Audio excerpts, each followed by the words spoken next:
बिस्मिल्लाहिर्रहमानिर्रहीम। अस्सलामु अलैकुम रहमतुल्लाहि वबरकातुहू। अगर आप लोग मेरे चैनल पर नए हैं तो चैनल को सब्सक्राइब कीजिए और बेल आइकन को भी प्रेस कीजिए कि आने वाली हर वीडियो का नोटिफिकेशन आप लोगों को फ़ौरन मिल सके। नमाज पढ़ा कीजिएगा, नमाज हम पर फ़र्ज़ है। आज का वाक़या है अबू जाहिल की मौत और उसका तकब्बुर। रसूल अल्लाह सल्लल्लाहु अलैहि वसल्लम ने उम्मत का फ़िरौन करार दिया है अबू जाहिल को। अल्लाह ने अबू जाहिल की मौत को रहती दुनिया तक इबरत की मिसाल बना दिया। ग़ज़वा बदर में एक तरफ ताकत और क़ुव्वत का पहाड़ अबू जाहिल था, जिसने अपने आप को ज़ेरा बट्टर में छुपा रखा था। अबू जाहिल की सिर्फ दो आंखें नज़र आती थीं। दूसरी तरफ अफरा के दो कम उम्र बच्चे मौज और माज थे, जिन्होंने अपनी ज़िंदगी की बहारें भी अभी तक नहीं देखी थी। अबू जाहिल के सामने इन दो बच्चों की हैसियत बिल्कुल ऐसे थी जैसे हाथी के सामने चूंटी की।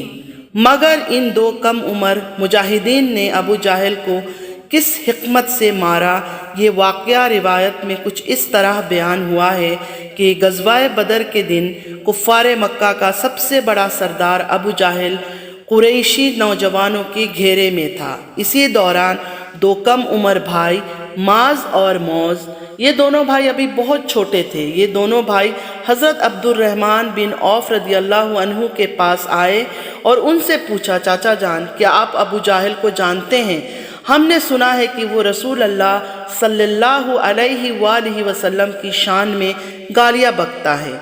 ये दोनों बच्चे कहने लगे कि इस पाक ज़ात की कसम, ये दोनों बच्चे कहने लगे कि इस पाक ज़ात की कसम जिसके कब्ज़े में हमारी जान है, अगर हम उसको देख ले उस वक्त तक उससे जुदा ना होंगे जब तक वो मर ना जाए या हम शहीद ना हो जाए। इत्तेफाक से अबू जाहिल का गुज़र सामने से हुआ। हज़रत अब्दुर्रहमान बिन औफ ने उसकी तरफ इशारा कर दिया। इशारा पाते ही दोनों नन्हे मुजाहिद अपने तलवारें लेकर उसकी तरफ भागे। वो घोड़े पर सवार हुआ था और ये दोनों पैदल जाते ही उनमें से एक ने अबू जाहिल की घोड़े पर और दूसरे ने अबू जाहिल के टांग पर हमला कर दिया। घोड़ा और अबू जाहिल दोनों गिर पड़े। इसी दौरान अबू जाहिल का बेटा अकरमा बिन अबू जाहिल भी आ गया। अबू जाहिल के बेटे अकरमा ने बाद में इस्लाम कबूल कर लिया था। अकरमा ने माज के कंधे पर वार किया, जिससे उनका बाजू लटक गया। माज एक हाथ से ही लड़ता रहा और जब उसने देखा कि उसका हाथ रास्ते के रुकावट बन रहा है तो माज ने उसे अपने पाँव के नीचे रखकर जिस्म से अलग कर दिया। जब उन दोनों भाइयों ने अबू जाहिल को शदीद जख्मी किया तो कुरैशी नौजवान उन पर टूट पड़े, लेकिन उन दोनों भाइयों ने उनका डटकर मुकाबला किया। जंग बदर के बाद हज़रत माज रदियल्लाहु अन्हु के कटे हुए हाथ को बच्चे बहुत शौक से देखा करते थे। एक बार फ़ारूक रदियल्लाहु अन्हु ने उनके इस कटे हुए हाथ को चूमा भी था। बदर के जंग के दौरान जब कुफ़ार के पांव उखड़े तो वो अपनी ज़ख्मियों, साजो सामान और अबू जाहिल को ज़ख्मी हाल में छोड़कर भाग गए। इस दौरान रसूल अल्लाह सल्लल्लाहु अलैहि वसल्लम ने फरमाया कि कौन है जो अबू जाहिल को देखकर उसका हाल बताए। इस पर हज़रत अब्दुल्ला बिन मसूद ने जाकर लाशों को देखा तो अबू जाहिल ज़ख्मी पड़ा हुआ था। उसका सारा जिस्म फौलाद में छुपा हुआ था। उसके हाथ में तलवार थी जो उसने अपने रानों पर रखी हुई थी। जख्मों की शिद्दत के बाइस अपने किसी उज़्व को वो जुम्बिश नहीं दे सकता था। अब्दुल्ला बिन मसूद रदियल्लाहु अन्हु ने उसके गर्दन पर पांव रखा। इस हाल में भी उसका तकब्बुर का आलम ये था। इस हाल में भी अबू जाहिल का तकब्बुर का आलम ये था कि हकारत से बोल उठा, ए बकरियों की चरवाहा, तू बड़ी ऊंची और दुश्वार जगह पर चढ़ गया। हज़रत अब्दुल्ला बिन मसूद रदियल्लाहु अन्हु फरमाते हैं, मैं अपनी कुन तलवार से अबू जाहिल के सर पर ज़रबे लगाने लगा, जिससे उसकी हाथ की गिरफ्त ढीली पड़ गई और मैंने उससे तलवार खींच लिया। जान कुनी के आलम में उसने अपना सर उठाया और पूछा, फतह किसकी हुई? मैंने कहा, अल्लाह और रसूल के लिए ही फतह है। फिर मैंने उसकी दाढ़ी को पकड़कर झिंझोड़ा और कहा, अल्लाह का शुक्र है कि जिसने ए दुश्मन खुदा तुझे जलील किया।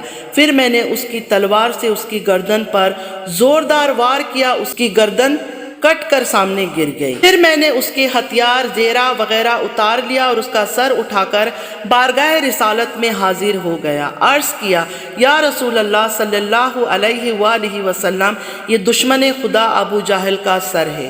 رسول اللہ صلی اللہ علیہ وآلہ وسلم نے 3 بار فرمایا خدا کا شکر ہے جس نے اسلام اور اہل اسلام کو عزت بخشی۔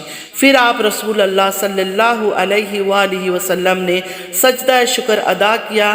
پھر فرمایا ہر امت میں ایک فرعون ہوتا ہے، اس امت کا فرعون ابو جہل تھا۔ بعض روایت میں آتا ہے کہ جب حضرت عبداللہ بن مسعود رضی اللہ عنہ ابو جہل کا سر قلم کرنے لگے تو اس نے انتہائی غرور کے ساتھ کہا کہ اس کے سر کو گردن کے لمبائی کی طرف سے قلم کیا جائے تاکہ پتہ چلے کہ سردار کا سر ہے۔ اس وقت حضرت عبداللہ بن مسعود ابو جہل کا سر قلم کر رہے تھے تو اس نے کہا اپنے نبی کو میرا یہ پیغام پہنچا دینا، میں عمر بھر اس کا دشمن رہا ہوں اور اس وقت بھی میرا جذبہ عداوت شدید تر ہے۔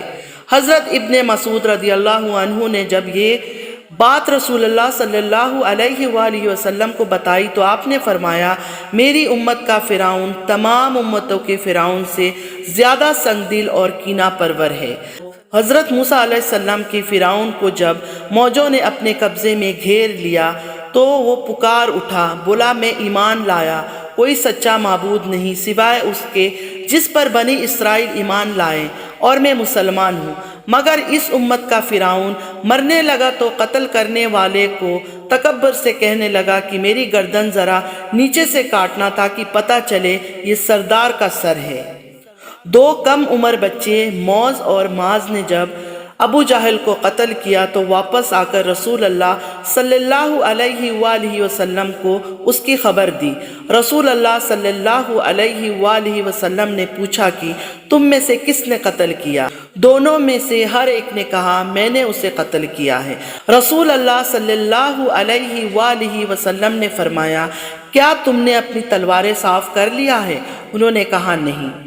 رسول اللہ صلی اللہ علیہ وآلہ وسلم نے انہیں دیکھ کر فرمایا کہ تم دونوں نے اسے قتل کیا ہے، اور اس کے ساز و سامان کا فیصلہ ان کے حق میں کر دیا۔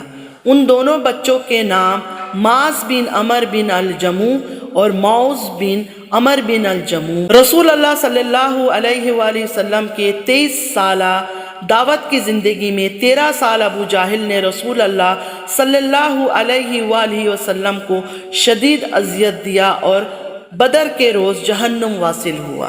اور بھی بہت سارے قصے کہانیاں واقعات ہیں ابو جہل کے کہ وہ کس طرح اذیت دیتا تھا ہمارے پیارے نبی حضرت محمد صلی اللہ علیہ وآلہ وسلم کو۔ وہ سب بھی آگے شیئر کروں گی میں آپ لوگوں کے ساتھ۔ چینل کو سبسکرائب کیجئے ضرور ایسے ہی پیغمبروں کے قصے کہانیاں اور واقعات سننے کے لیے۔ Thanks for watching. اللہ حافظ۔